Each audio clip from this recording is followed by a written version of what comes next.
Welcome friends. Mahanadi serial இன்னைக்கு எபிசோடில் வரக்கூடிய சுவாரஸ்யமான சீன்ஸ் பற்றி பார்க்கலாம்.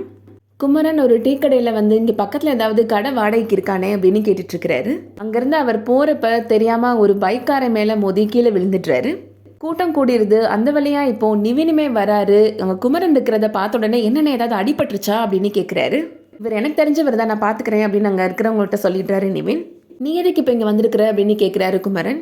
என்னண்ணே எல்லாரும் கிளம்பி இப்போ சென்னைக்கு வந்துட்டீங்க, இங்கே உங்களுக்கு ஏதாவது உதவி தேவைப்படுச்சுன்னா சொல்லுங்கண்ணே, நான் பண்ணுறேன் அப்படின்னு சொல்கிறாரு நிவின்.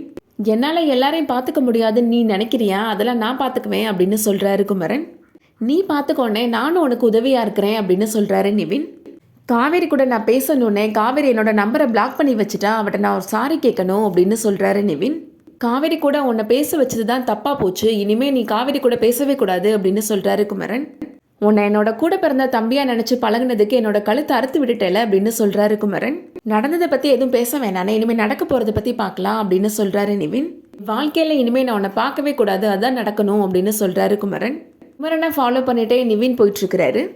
நர்மதா காவேரிட்ட இப்ப பார்த்துருக்க வீடு நல்ல பெரிய வீடாக்கா அப்படின்னு கேட்டுட்டு இருக்கிறாங்க. அதெல்லாம் போதுன்ற அளவுக்கு பெருசாக தான் இருக்கும் அப்படின்னு காவேரி சொல்லிட்டு இருக்கிறாங்க. பசுபதி நினைச்சாலே கடுப்பா இருக்கு அப்படின்னு சொல்லிட்டு இருக்கிறாங்க யமுனா. எங்களுக்கு மட்டும் அவனை நினச்சா ஜாலியாவா இருக்குது அப்படின்னு கேட்குறாங்க யமுனாவோட அம்மா. காலேஜ் போகாமல் எனக்கு கடுப்பாக இருக்குது அப்படின்னு சொல்லிட்டு இருக்கிறாங்க யமுனா. அவனும் தான் ஸ்கூல் போகல, நான் ஏதாவது கேட்டுட்டா இருக்கிறேன் அப்படின்னு கேட்குறாங்க நர்மதா. உனக்கு ஆப்ரேஷன் பண்ண வேண்டியது இருக்குது, நீ நினச்சாலும் ஸ்கூலுக்கு போக முடியாது அப்படின்னு சொல்லிட்டு இருக்கிறாங்க யமுனா. அதை கேட்ட உடனே நர்மதா ரொம்ப அப்செட் ஆகிடுறாங்க. எனக்கு ஒன்றும் இல்லைல்ல, எனக்கு சரியாயிரும்ல அப்படின்னு கேட்டுட்டு இருக்கிறாங்க. அவங்களோட அம்மா சொல்கிறாங்க, என்னோட ஆயுசை கொடுத்தாவது நான் உன்னை காப்பாற்றிடுவேன் அப்படின்னு சொல்லிட்டு இருக்கிறாங்க. சாரிடி அக்கா, தெரியாமல் பேசிட்டேன் அப்படின்னு யமுனா நர்மதாட்ட மன்னிப்பு கேட்குறாங்க. போகிற இடத்துலையாவது அந்த பசுபதி வராமல் இருக்கணும், வராமல் இருந்தால் நான் கோவிலுக்கு வரேன்னு வேண்டிக்கிட்டேன் அப்படின்னு சொல்லிட்டு இருக்கிறாங்க காவேரியோட அம்மா. ஒரு நாள் அந்த பசுபதி நம்ம வாழ்க்கையை விட்டே போயிடுவார், அதுக்கப்புறம் நம்ம இந்த ஊர்லேயே பெரிய வீடு கட்டி சந்தோஷமாக இருக்கலாம் அப்படின்னு காவேரி சொல்லிட்டு இருக்கிறாங்க. இதுக்கிடையில நிவின் குமரனை ஃபாலோ பண்ணி வந்துட்டே இருக்கிறாரு. அவருக்கு வீடு தெரிஞ்சிடக்கூடாது அப்படின்றதுக்காக ரூட் மாறி மாறி வந்துட்டே இருக்கிறாரு குமரன். என்ன ஆனாலும் என்னோட வீடை நீ கண்டுபிடிக்கவே முடியாது அப்படின்னு மனசில் நினச்சிட்டு இருக்கிறாரு குமரன். கங்கா குமரனுக்கு கால் பண்ணுறாங்க. என்னோட ஒய்ஃப் கால் பண்ணுறா, இதை நீ ஒட்டு கேட்கணுமா அப்படின்னு கேட்குறாரு குமரன்.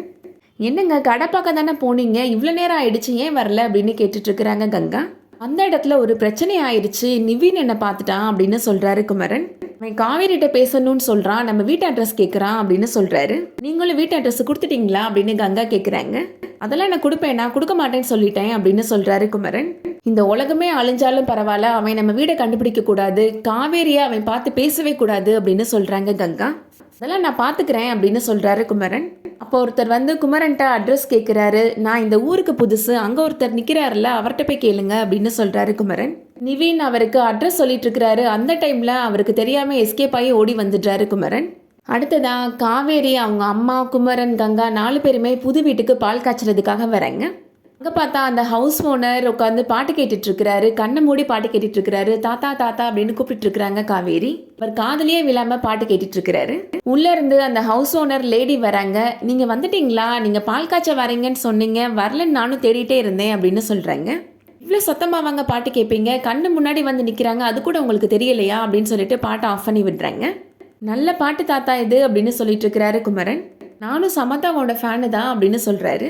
இங்கே தானே குடி வர போற, நம்ம 2 பேரும் சேர்ந்து பாட்டு கேட்கலாம் அப்படின்னு சொல்லிட்டு இருக்கிறாரு ஹவுஸ் ஓனர். வீடை கூட்டி சுத்தம் பண்ண சொல்லியிருந்தேன், நீங்க போய் பால் காய்ச்சிட்டு வந்து அட்வான்ஸ் கொடுங்க அப்படின்னு சொல்லிட்டு இருக்கிறாங்க அந்த ஹவுஸ் ஓனர் லேடி. காவேரியோட அம்மா, இங்க பசுபதி வந்துட மாட்டார்ல அப்படின்னு பயந்துட்டே இருக்கிறாங்க. கங்காவுமே எனக்கு பயமா இருக்குமா, பசுபதி இங்க வந்துட மாட்டார்ல அப்படின்னு கேட்டுட்டு இருக்கிறாங்க.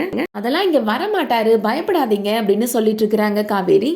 வீடை திறமா அப்படின்னு சொல்லி சாவியை கொடுக்குறாங்க. எனக்கு பயமா இருக்கு அப்படின்னு சொல்லிட்டு இருக்கிறாங்க. அதெல்லாம் உள்ள பசுபதியெல்லாம் இருக்க மாட்டாருமா, கதவை திறமா அப்படின்னு சொல்றாங்க காவேரி. சரி நானே கதவை திறக்கிறேன் அப்படின்னு காவேரி கதவை திறக்கிறாங்க. உள்ள பார்த்தா பசுபதி உட்காந்துட்டு இருக்கிறத காவேரியோட அம்மா பார்த்து ரொம்ப பயந்து போய் பார்த்துட்டு இருக்கிறாங்க. அதோட இன்னைக்கான எபிசோட் முடியுது. இந்த வீடியோ பிடிச்சிருந்துச்சுன்னா லைக் பண்ணிக்கோங்க. ரெகுலராக இந்த சீரியல் அப்டேட்ஸ்க்கு நம்ம சேனலை சப்ஸ்கிரைப் பண்ணிக்கோங்க. தேங்க்யூ.